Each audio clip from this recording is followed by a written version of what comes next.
What's the deal, YouTube? It's your girl, Miss Honey. Welcome to Woosah Wednesday, everybody. You guys already know what this is. This is Black Ink Crew New York. Finally, the season finale. Episode 18 of season 5. 18 episodes. Like, seriously, VH1? What the F? Okay? WTF. This episode was short. It was sweet, still an hour, but there was very little that happened in this hour. I'm sorry. This episode was the least impactful of all the episodes, which I found weird, and it was a lot more staged than the other episodes too. Like, I didn't get that. I just felt like this season finale was just a lot more staged than the other episodes. And without further ado, let's get into this whole Black Ink Crew season finale. This episode is called Black Ink Crew Atlanta, and the whole show sort of circles around everything that's happening here in Atlanta, in Hotlanta.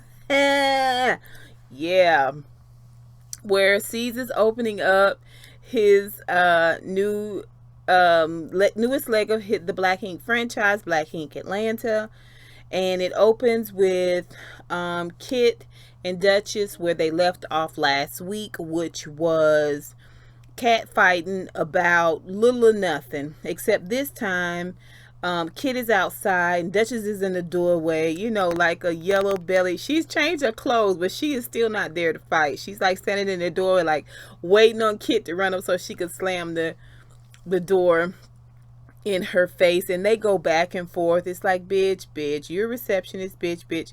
That's all it was. No big deal. They both look stupid in my opinion, but you gotta do what you gotta do for a check, right? Then we see the whole gang at 113th, and they're talking about Atlanta and who's going to Atlanta. Bae still needs to get her ticket. Melody can't go because Lalo is out of town and she's got to keep her own baby.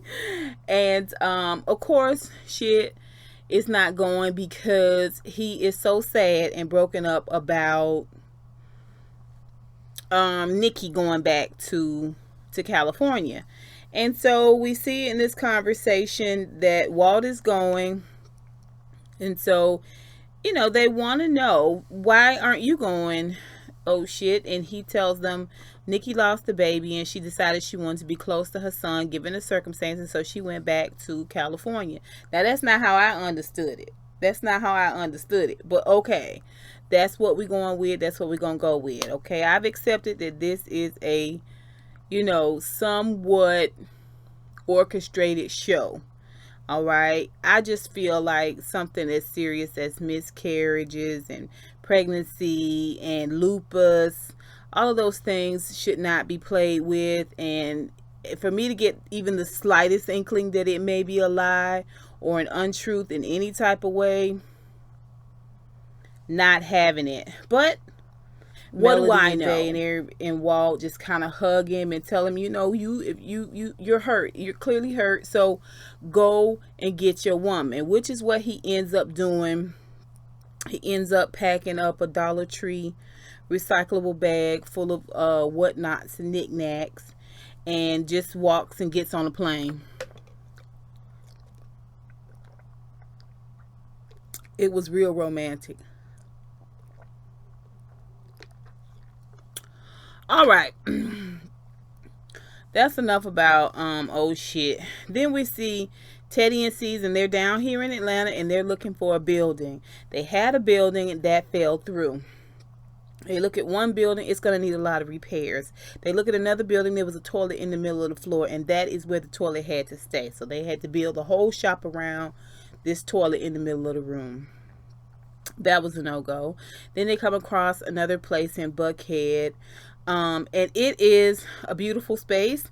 It's huge. Teddy said it's as big as 113th. So this is the spaces where they're going to have their mixer or opening party. The shop technically It's not open at this time. It's just, I don't even think the build out has happened at this point. This is just a space that they have rented and open, clean, and this is where they're going to have a party. Again, it's a beautiful space. It's in Buckhead, so why not? All right. And it's a good moment. C signs the papers right there, and Ted's like, man, this is crazy. And it really is when you think about just how rusty and dusty they were when we first saw them on 113th 5 seasons ago. Like, I'm proud of these cats. You know, orchestrated or not, I'm proud of Sky coming from being a mixie chick, you know, being called a mixie chick, to being on VH1 for RuPaul's special, being on Hollywood Squares and all of that stuff, Hip Hop Squares and all of that. Like, even Dutchess for opening her own shop. Like, they really parlayed what they got from this show into something special, with the exception of shit. I don't know what Walt got going on, but definitely Teddy C's, Dutch, Sky, they making it happen for themselves, and I'm proud of them. All right. So C's is happy. He's not happy a good 5-10 minutes before.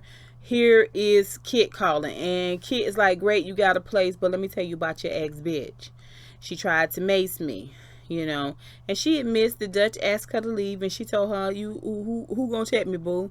And Dutch was like, I'm gonna check you with this pepper spray, and she pepper sprayed it, and Caesar's like, what? Who is doing this? And she was like, you need to get her under control. You need to get Duchess under control. He's like, I told you not to go over there. I don't have nothing to say to her. Soon as he hang out with Kit, he think Kit calling him back, but it's Duchess. Duchess want to have this conversation where she want him to check his new booze. You need to get your chicks under check, your bitches under check. And she came over here, and, you know, of course, she's going to try to run the story before Kit run the story. But since the story is lackluster and partially fake anyway, why are we talking about it?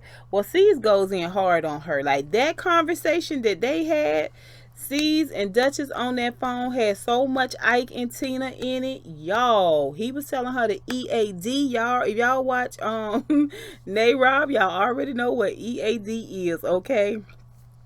And just bitch, and you know, Ninja and all of this stuff. They going hard on each other. I mean, it is some of the most vile crap you can say to somebody. The stuff they saying to each other is the stuff that you would jump on somebody for saying about your spouse. You would jump on somebody else for saying this stuff about your spouse or your sister or your brother. Like, their relationship I think has reached its end. So he ended up hanging up on her. Then we see Sky, and she meet up with Donna, and basically Donna still doesn't get it. She opens with, I feel like you don't have my back. You know, and this morning when I got up, I feel like you could have woke me up, and you didn't. And this morning when I brushed my teeth, I felt like you could have held my mouth open while I brush, or brush while I hold my mouth open. I don't know, but I just feel like you're not supporting me enough. This, you know, I had to wipe my own butt in the bathroom just now. Sky, you are not here for me. All right, the most unreasonable, childish, selfish, self-centered thing she could think of. I feel like you don't have my back. Like, wherever you go, Sky, I go. Your success is my success. I don't have to do anything on my own. Everything you get and everything you winning at, that is a part of mine too. This is essentially what she's telling. And Sky is like, no ma'am. You came across as a hater. And for you to say you don't think I deserve it, I don't appreciate that. I've gone out of my way with you.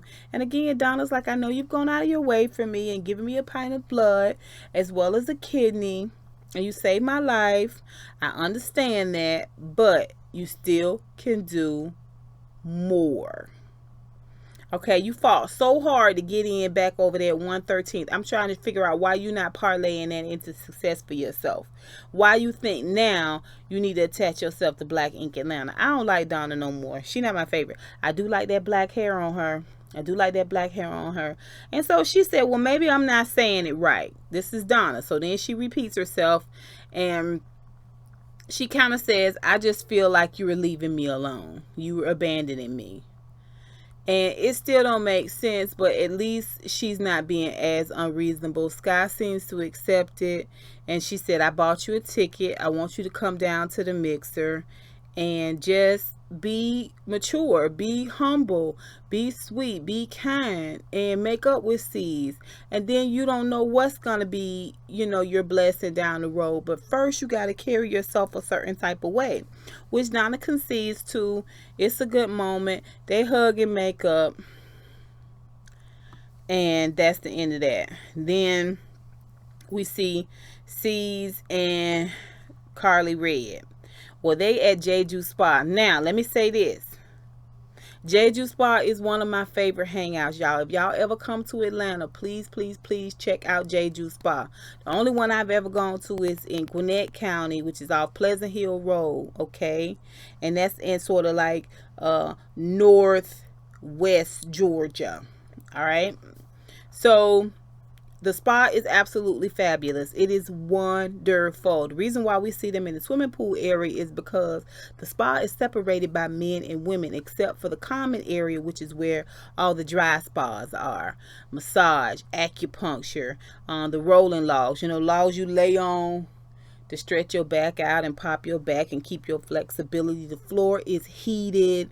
Oh, the food is good. But the only area the men and women are allowed to be in is that common area and in that pool, which is why they were in the pool.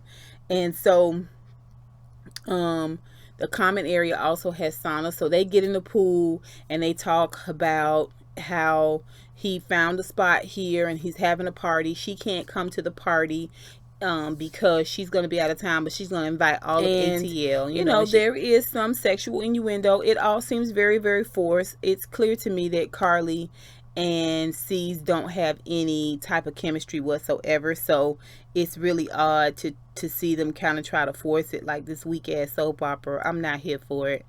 Anyway, so they get on the subject of Kit and Dutchess and what happened with them.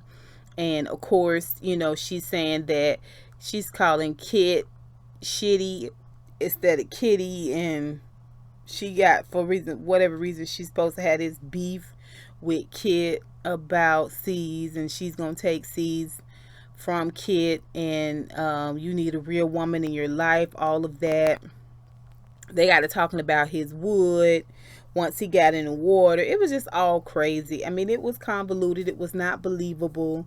They leave and go to the spa. It's all filmed. Now, the spa part that they're going to is, again, in the common area, and it's in the dry room, like a salt room. They got a room that's got all charcoal to pull out all your toxins and stuff. This place is amazing. It's only $25 to get in. If you get extra massage services and things like that, of course the price point goes up, but just to go into the side, the hot water bath, the shower area, wash your hair, cool springs, all of that, pool, dry sauna, it's $25. You can't beat it. You cannot beat it. And this, I'm telling you, this spa and sauna is immaculate. Ugh. If y'all get that dry herb massage rub down, I promise y'all skin, you will feel like a brand new individual. They will scrub off all the old you, and underneath it, you will be like a new penny. Check out Jeju, y'all. Jeju. Anyway, so that was that. We're supposed to believe they had this smoky, steamy moment. It wasn't believable. I'm gonna go ahead and give it thumbs down. We see Walt and Sky, and they going shopping. She want to buy him some clothes. This 5 hours before the flight. Then we see them again, and she's going to get her vagina bedazzled. It's called Vajazzle. It's an hour long process where she gets all these Swarovski crystals on her vagina. Now, I'm not sure why she would do all that, and you about to catch this long ass flight, and you still got to hustle and bustle around Atlanta, which is no small feat, especially in Buckhead. And you're not even wearing your, you know what I'm saying, you still got to get a shower and all of that, right, for the night. It was dumb. Anyway, so they leave the shopping and all of this stuff that Sky want to do 30 minutes before they flight. And then finally we see Duchess is still in New York, and she's giving a tattoo to Lastonia. Lastonia is Rick Ross's baby mama. She's also the woman that successfully sued 50 Cent when he released a sex tape of hers when he was in a beef with Rick Ross. And that's, for whatever reason, all that she and Dutch can talk about, Lastonia and Dutch can talk about, is how she came up. And she tells, you know, when Dutch asks her how she doing, she said, in the words of Nene Leakes, I'm rich, bitch. You know, that's kind of all they could talk about, how she blew up, you know. But basically she said she had the courage. It wasn't right. She had the courage to go after him. It wasn't easy. It was a hard fight. And she encouraged Duchess to do the same, that if she feel like if C's owe her something for everything she put in, then she need to go for it. She had an RR on her chest for Rick Ross that she wanted to get rid of, right between her breast, the top of her breast, and Duchess turned it into a crown for her. And Duchess does amazing work. The crown was beautiful. I couldn't even see what the RR was. So yeah, shout out to her. That whole conversation was a little bit grimy to me though. I'm not sure why, but it felt a little grimy to me. Then what do we see? We see the grand opening party at Black Ink Atlanta, and they're getting crunk. They're drinking, they're having a good time. It's a Black Ink New York party, but it's down in Atlanta, so that means it is southernified. You know what I'm saying? Like, it is Hennessy flowing, you know what I'm saying? It's a good party. Like, the space is full. It's a great space. Everybody's there. You see a lot of celebrities there, and in walks Donna, and she's got the full schmooze on. Okay, she is kissing C's and telling him, you know, she proud of him and no hard feelings and all of this stuff, and he's just like, why are you touching me? Why are you kissing me? Ugh. I didn't understand it either. And then, you know, he seemed like he accepted it or whatever, and she was cool with it, so that was good. Then we see it's a lot of chicks there. Now Atlanta got a lot of banging chicks, like them girls work them poles, you know what I'm saying? Like and they was all up in the place, okay?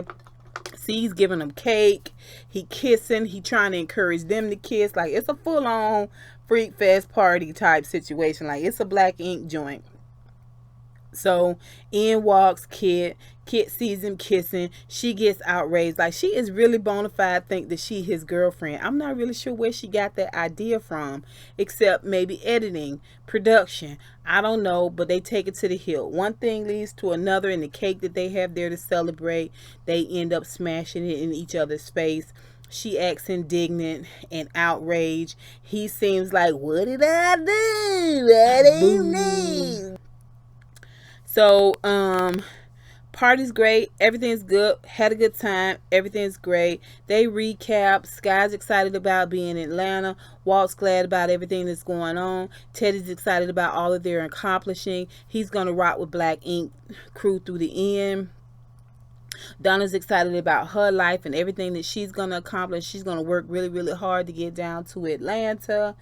And, you know, everybody gets a recap. Bay talks about finding love and finding a new shop, you know, in Black Ink, a new family and all of that. And in come Walt and Sky thinking the party's still going on, but the party is now over, okay? They have missed the entire Black Ink Atlanta mixer, all right? And what she had on and what she looked like, I was just like, yeah. Anyway, I'm not even gonna go through that whole lot. she was talking about her flight and stuck on the top. Anyway, whatever. So C's gets an edible arrangements. They all standing around just talking about and commiserating everybody that came down from Black Ink 125th and 113th, standing around. In comes this woman. She got an edible arrangement. The edible arrangement for C's, it's a huge arrangement. And it said, congratulations on your new shop, on our new shop. It's going to make a lot of money for us. It's from Dutchess. And he's like, what the? And the woman says, you've been served. Evidently, Dutchess is trying to sue him for half of everything that he owns in Black Ink. So C's loses it. He kicks the edible arrangement to pieces and storms out. And this is where everything is left for now. That is Black Ink Crew. That is season 5 is done. Episode 18, Black Ink Crew Atlanta. It was so good to see my city, so good to see the different spots. And I want to say this before I go. I want to say shout out to the whole Black Ink franchise, Chicago as well as New York. Hopefully there'll be an Atlanta coming soon. Because one thing I noticed for sure this whole season is this sense of awareness about what's going on in the LGBT community and what's happening in terms of domestic violence and mental health. That has been on the forefront. Yeah, the show is orchestrated. A lot of people ask me, why do I do Black Ink, but I don't do Love and Hip Hop Atlanta? It's because Black Ink, for me, comes through on a socially conscious level. They're all orchestrated to a certain degree, but I appreciate the fact that Black Ink Crew comes up with some socially conscious things to include, including commercials and spots that they have done all this season about the transgender gentleman that came in that shit did a tattoo on. Some mental health issues, depression, things like that with Sky's mom, as well as Bay had a client that came in that had some things going on. I can appreciate that about Black Ink Crew, and that's why I mess with them, all right? So that's it for season 5, you guys. I hope you guys enjoyed my review for Black Ink Crew. I appreciate so much all of your support, all of you who subscribe to me because of my review for Black Ink Crew. Welcome, welcome, welcome. If you are not already subscribed to my channel, go ahead and hit that subscribe button down below. Give me a thumbs up. It's my favorite direction for my thumbs to go is up, up, up. And please comment down below what you guys think of this season. Okay, what y'all think about Dutchess trying to sue C's for half? Like C's was saying, all the stuff you got in your shop, you copied from my shop, dude. Like, where do you get off? He seemed like he was really angry, y'all. I can't wait to see how this play out. Of course, you guys know it plays out in the blogs and on Instagram and social media long before the next season airs. So check it out. Let me know. And until next time, you guys, mwah,